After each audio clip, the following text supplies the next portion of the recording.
তো হে WhatsApp guys, তোমরা সবাই কেমন আছো আমার প্রিয় বন্ধুরা? আশা করি আল্লাহর রহমতে তোমরা সবাই ভালো আছো। এবং আরেকটি ইভেন্টে আমি আজকে চলে আসলাম তোমাদের সামনে। তো গাইস, তোমরা তেমনটা দেখতে পারো যে আমাদের গেমসে কিন্তু কিছুদিন ধরে একটা ইভেন্ট চলতেছে। কিছুদিন বলতে আমাদের কালকে যে ইভেন্ট আসছে, এবং তোমাদের কিন্তু আমি কালকে একটা ভিডিও আমি পোস্ট করছিলাম, যেটার মধ্যে আমি বলছিলাম যে কন্টিনেন্টাল টুর্নামেন্ট, যে একটা 3x যে মানে যে ইভেন্টটা চলতেছে, যে টুর্নামেন্টটা, সেটা কিভাবে হবে। আসলে তোমাদেরকে কিন্তু আমি বলে দিয়েছিলাম কিছু সময় আগে যে এটা তোমাদের এইভাবে হবে এবং এইভাবে খেলতে হবে। তো আমি কিন্তু যেভাবে বলছি এবং ঠিক সেভাবেই কিন্তু আসছে। যেমন আমি বলেছিলাম যে এই 6টা টিম থেকে তুমি তোমার নিজের ইচ্ছা মতন তুমি কোনো টিমকে চয়েস করতে পারবে না। অবশ্যই তোমার এখানে তুমি 340 কয়েনের মধ্যে একটা ক্লিক করার পর তোমাকে একটা স্পিনের মাধ্যমে একটা টিমকে বাছাই করা হবে। এবং গাইস, আমি যেটা তোমাদেরকে বলবো যে আমি গাইস কালকে বলছিলাম, মানে যে গাইস যে কাল রাত 12টার সময়, অর্থাৎ আজকে সকাল 12টা AM, অর্থাৎ আজকে ভোর 12টা AM আমি একটা ভিডিও ছাড়তাম। আমি এটা বলছিলাম তোমাদের আগের ভিডিওতে। তো গেছে আমি এটার জন্য তোমাদের কাছে সরি, কারণ আমি যেটা দিতে পারিনি। তো এখন কথা হচ্ছে গাইস, আমার কি অবস্থা এই ইভেন্টে বা এই টুর্নামেন্টে।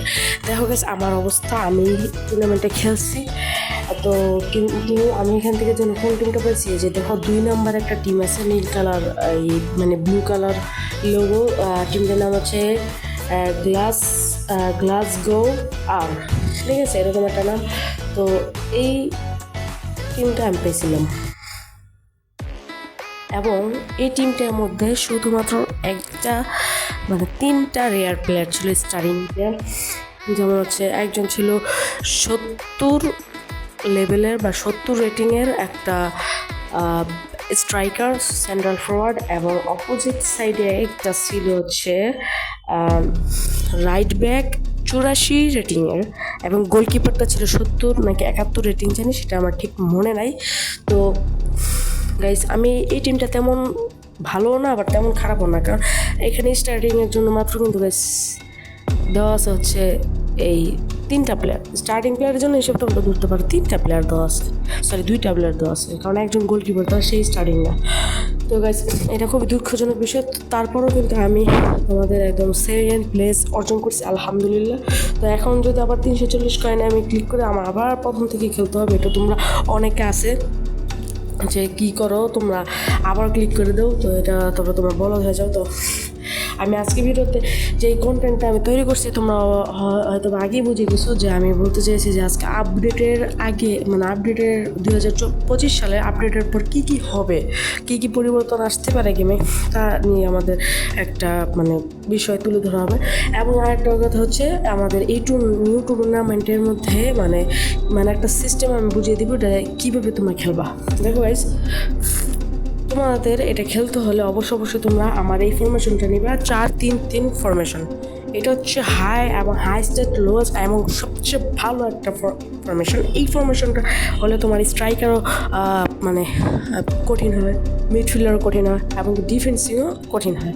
তো এগুলো করতে পারো। তবে এটা নিলে আরেকটা প্রবলেম করতে হবে, সেটা হচ্ছে তোমাদের ব্যালেন্সড সাইডে খেলতে হবে। তোমরা কখনো অ্যাটাকিং সাইড খেলতে পারবে না। তো আমি ডিরেক্ট ছিলাম অ্যাটাকিং, বাট এটা তোমাদের ব্যালেন্সড সাইডে খেলতে হবে, নাহলে কিন্তু সব প্রবলেম হতে পারে। অবশ্যই তোমরা ব্যালেন্স সাইডে খেলবা। আর একটা জিনিস হচ্ছে, এটা অনেকে যদি কেউ হাইরে যাও, তাহলে যদি তুমি ফার্স্ট প্লেস অর্জন করো বা সেকেন্ড প্লেস অর্জন করো, তাহলে তুমি যদি হাইরা যাও, যেমন আমার মতন আমি সেকেন্ড প্লেস অর্জন করছি, এবার হাইরা গেছি, তুমি কিন্তু ভুলো 340 কয়েনে ক্লিক করে আবার টেস্টিং করে নতুন করে আবার আইডি খুলবা না। খুললে কিন্তু তোমার মানে যেই প্রথম থেকেই কিন্তু তোমার 1 থেকে 9 বার কিন্তু তোমার উইন হতে হবে। কিন্তু যে 2বার তুমি উইন হবে, ওই 2বারে কিন্তু কিছু পাবা না। ফার্স্ট থার্ড প্লেস যদি আবার হও, তাহলে থার্ড প্লেসও হলো তুমি কিছু পাইবা না, সেকেন্ড প্লেস হলো তুমি কিছু পাইবা না। তোমার একদম ডিরেক্টলি ফার্স্ট প্লেস অর্জন করতে হবে, তাহলে কিন্তু তোমাকে মেইন রেওয়ার্ডটা দেওয়া হবে। তো আজকের ভিডিওটার মধ্যে যে মূল পাঠটা আমরা কথা বলবো, সেটা এখন বলা যাক। তো আমরা যেটা বলতেছিলাম যে আমাদের DLS 25 মানে অর্থাৎ 24-এর যে আপডেটটা দিবে, অর্থাৎ DLS 2024-এর যে মানে 25-এর যে আপডেটটা আসবে, সেটা ফার্স্ট অফ অল তোমাদের অক্টোবরের শেষে এবং নভেম্বরের শেষে এবং ডিসেম্বর ফার্স্টের দিকে আসবে। এই কথাটা আমি আরও তোমাদেরকে আগের ভিডিওতেও বলছি, কিন্তু আবারও বলে দিলাম। তো আরেকটা জিনিস হচ্ছে, আসার পর আমাদের এমন একটা চান্স আছে, যে চান্সটা হচ্ছে আমাদের যে স্টেডিয়াম, মানে স্টেডিয়াম ক্যাপাসিটি এগুলো আছে না, এগুলো আমাদের কিছুটা স্টার বাড়িয়ে দিবে, এবং মানে আমাদের স্টেডিয়ামের লাইটিং করা থাকবে, মানে স্টেডিয়ামের বাইরে দিয়ে যেমন ডিজে লাইটগুলো আমাদের এলাকায় যেমন বিয়েগুলিতে দেখা যায়, তো এইগুলো মানে এরকম কিছু ডিজে লাইট আমাদের দেওয়া থাকতে পারে স্টেডিয়ামে আছে। তো এর একটা আপডেট হচ্ছে, আমাদের যেমন বর্তমানে লিওনেল মেসি, এছাড়া ঠিক আছে লিওনেল মেসি, তারপর হচ্ছে ক্রিস্টিয়ানো রোনালদো, তাদের কিন্তু রেটিংটা বাড়ানো হবে। এমনকি আরেকটা মানে তুলনামূলক জিনিস হচ্ছে, যারা যারা ব্রাজিল সাপোর্টার তাদের জন্য সবচেয়ে সুখবর হচ্ছে, তোমাদের নেইমারকে ব্যাক করা হইতেছে 2025 সালে। অনেকে বলো যে ভাই নেইমার আমার আসে না কেন, ভাই তোমার ডিএলএস-এর 24 মাঝে নেইমার নাই আমাদের, তো নেইমার নাই ডিএলএস-এর 24-এর মধ্যে, তবে ডিএলএস 25-এর মধ্যে অবশ্যই নেইমারকে অ্যাড করা হবে, এবং অ্যাড করা হলে তাকে আমার যেটা জানতে পারছি যে তাকে একদম সরাসরি 85 রেটিংয়ে দেওয়া হবে, ঠিক আছে। আর মেসিকে দেওয়া হতে পারে 84 আছে, তো তাকে এখান থেকে 85 কিংবা 86-তে নিয়ে যাওয়া হবে, কারণ আমাদের এই বছর ডিএলএস-এর সর্বোচ্চ রেটিংটা তো হবে 88। যদি ডিএলএস 25 যখন আপডেট আসবে, তখন আমাদের মানে যে কোনো প্লেয়ার, মানে যেমন হাই রেটিংয়ের প্লেয়ার থাকতে পারে কিলিয়ান এমবাপ্পে, হালান্ড, তাদের রেটিংটা থাকবে হচ্ছে 88, মানে সর্বোচ্চ রেটিং থাকবে 88। তো বুঝে নাও গাইজ, অনেকে আছে যারা যারা দেখবা সরাসরি প্লেয়ার রিলিজ করে দেবে, তারপর নতুন করে তাদেরকে আবার কিনে নেবে যারা যারা 88 রেটিংয়ে নতুন আসে। তো এই একটা আপডেট। আরেকটা আপডেট হচ্ছে, আমি অনেক জায়গা থেকে শুনতে পারছি, তোমরা হয়তো বা শোনো নাই, তো যেটা হচ্ছে আমার যেমন পুরোনো আমলের প্লেয়ার যেমন রোনালদিনহো, এছাড়া হচ্ছে কাকা, তারপর হচ্ছে রোনাল্ডো, এছাড়া হচ্ছে আর্জেন্টিনার ম্যারাডোনা, তারপর হচ্ছে বিভিন্ন জিনেদিন জিদান, স্কালোনি, মানে বিভিন্ন পুরোনো আমলের যেসব প্লেয়ার আছে না, সেই প্লেয়ারগুলোকে আমাদের ডিএলএস-এ নামানো হবে। অথবা মানে এর বদলে, এটা যদি না করা হয়, তাহলে এর বদলে আমাদের বিভিন্ন কোচ কিনতে পারবো আমরা, এই যে এই ট্রান্সফার্স থেকে।